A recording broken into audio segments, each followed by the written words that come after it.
Турган жеринен жыла албай калыптыр. Дайынсыз жоголгон 5 жаштагы Эрлан 1 суткадан кийин тоодон табылды. Ак Суу районунун Кайрма Арык айылында 1 суткадан бери дайынсыз болуп жаткан 5 жаштагы Эрлан табылды. Турмуш басылмасынын аймактык кабарчысы билдирген маалыматка караганда, ал 3 апрель күнү саат 17:00 чамасында дайынсыз жоголуп, 1 суткадан кийин 4 апрелде саат 18:00 чамасында айылдан 4 чакырым алыста жайгашкан тоодон табылган. Айылдаштары 1 сутка бою суукка тоңуп, ачка калган Эрланга таң калышууда. Анын тайенеси Анипа Салиеванын айтымында, ошол күнү ал короодо ойноп жүрүп, андан кийин дайынсыз жоголгон. Эң кичи уулум улан достору менен түнгө чейин издеп, бирок жыйынтык болгон эмес. Кечинде Эрландын жоголгонун уккан кошуналар эртең менен милицияга кабарлашты, деди ал. Издөө иштерине облустук, райондук ички иштер башкармалыгынын, өзгөчө кырдаалдар министрлигинин кызматкерлери, токойчулар, айыл тургундары, жогорку класстын окуучулары катышты. Жалпы 300гө жакын адам тартылган. Ысык Көл облустук ички иштер башкармалыгынын жетекчисинин орун басары Эрлан Атантаев билдиргендей, издөө иштерине башкармалыктан 50 кызматкер, Ак Суу райондук ички иштер бөлүмүнүн өздүк курамы катышты.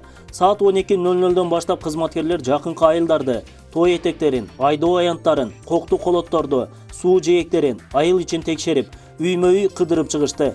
Ошондой эле издөө иштерине жергиликтүү бийлик, ÖKM'дин өкүлдөрү, айыл тургундары да катышты. Биз бала аман табылганына сүйүнүп жатабыз, деди ал. Мындан тышкары Ак Суу райондук администрациясынын башчысы Улан Дөкөнбаев, Ак Суу райондук ички иштер бөлүмүнүн башчысы Асылбек Сааданов издөө иштерине катышкандарга ыраазычылык билдиришти.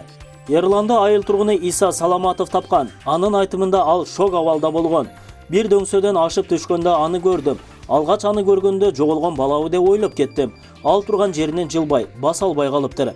Аны көтөрүп, аты жөнүн кимдин баласы экенин сурадык. Бирок ал жооп берген жок. Жолдон бут кийимим түшкөнү жатат, кармап алыңызчы, деди.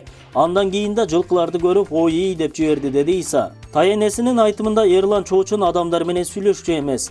Ал аны кичинекей кезинен бери тарбиялап жатат. Эрлан анын Айгүл аттуу кызынын 2 баласы. Ал күйөөсү каза болгондон кийин Эрланды төркүнүндө төрөгөн.